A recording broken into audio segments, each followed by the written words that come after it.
it was passed in the wake of Newtown. It was, even Terry Gibson admitted that it was kind of rushed through a little bit. But in all fairness, just about every single piece of the SAFE Act had already been proposed in the state legislature. You can all throw tomatoes at me. I can't remember exactly what is in the SAFE Act, but I think it basically tightened up some of the holes. I think some of it had to do with domestic violence. If people have been violent before, it was just a lot of common sense stuff to me. So it was something that if they had passed it, it would be against the gun, or for more gun control. Right. Here's another point. It has been passed. It has been passed. They're trying to, that's right, repeal. And Yes, those signs are against the SAFE Act. Okay, that's what I thought. And I believe it had something to do with the amount of ammunition you could have on hand. Okay. Right, and then I think even Cuomo's like, okay, the 7 versus 10 is ridiculous. We'll come to an agreement on that. Right. Marion Thompson, a statement on your race, or a question for me, or a statement on anything? Well, actually, I like this idea of having a surplus of money at a county level, and I'd like you to get your hands on that. Well, thank you. I just Because I can think of a lot of very good causes for which that could be used. And the fact that it was taken basically from Rhinebeck and Clinton revenue, and there has to be some prejudice in that move, I think that, of course, affects us as a town, and that it should be addressed. And I remember going and speaking to the county legislature about good causes, and one of them was literacy. And of course, that's one of my favorite causes, education, because of 23 years with Literacy Connections.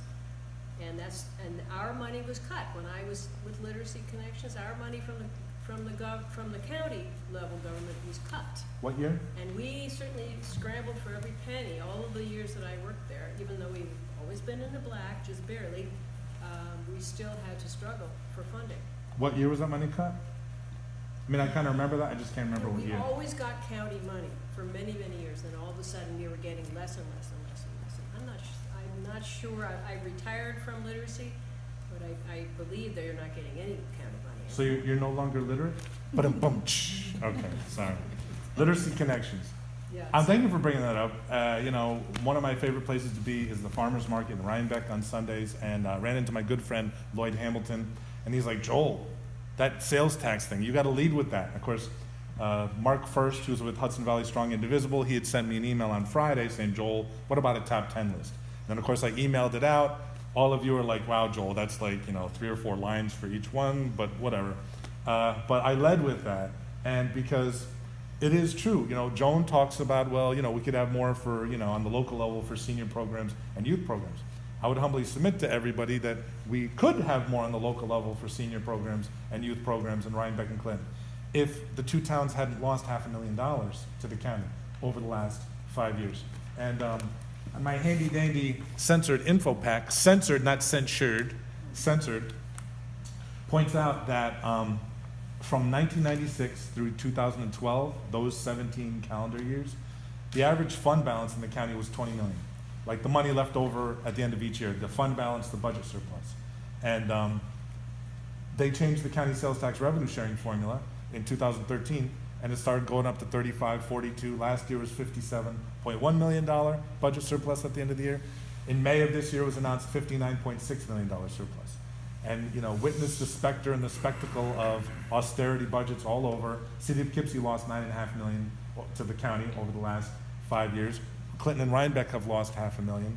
And last Thursday, I was able to go to the Rhinebeck Church of the Messiah third Thursday lunch, and the woman who's the executive director of Grace Smith House was there. She was talking about 400 women and children turned away last year from shelter because Grace Smith House, these are battered people trying to flee abusive situations that weren't able to go there or stay there because they're not getting enough money from the federal, state, and county governments.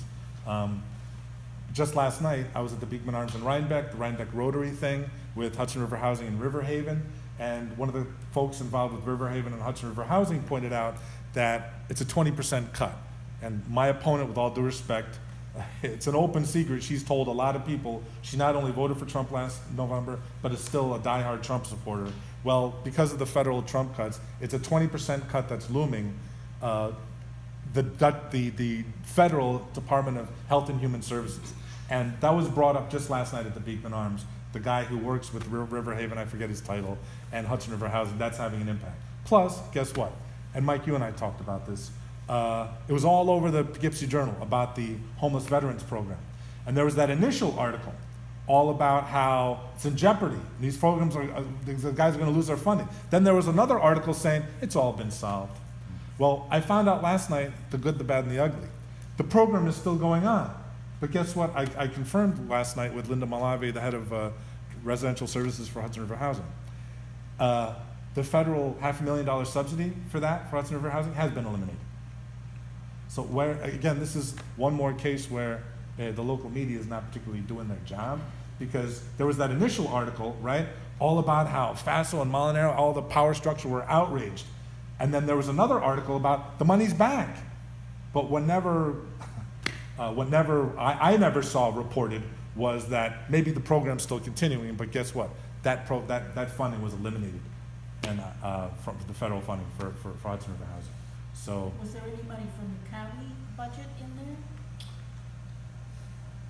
I mean, no, but one thing, thank you, Mike, for supporting me on this. I pointed out, and Marion, with a $59.6 million county budget surplus, fund balance, maybe we could, step up to the plate and help Hudson River Housing. And here's the other thing.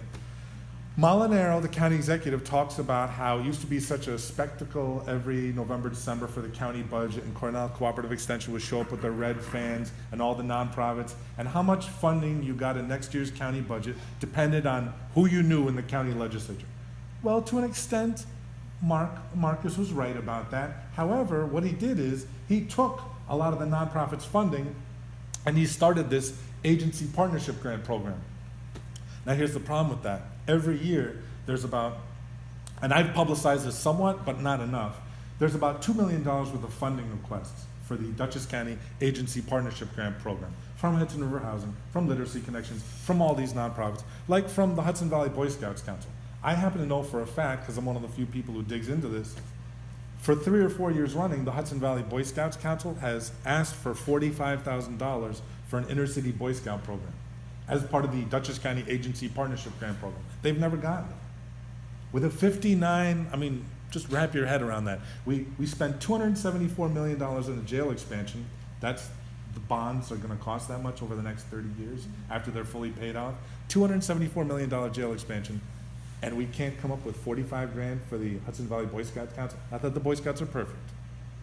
But and even Alice Bundle, I asked her to speak out and she did last December at the budget hearing. The University of Chicago did a report on these kids in Chicago who, at-risk youth, 20% of them had been arrested from the worst neighborhoods in Chicago.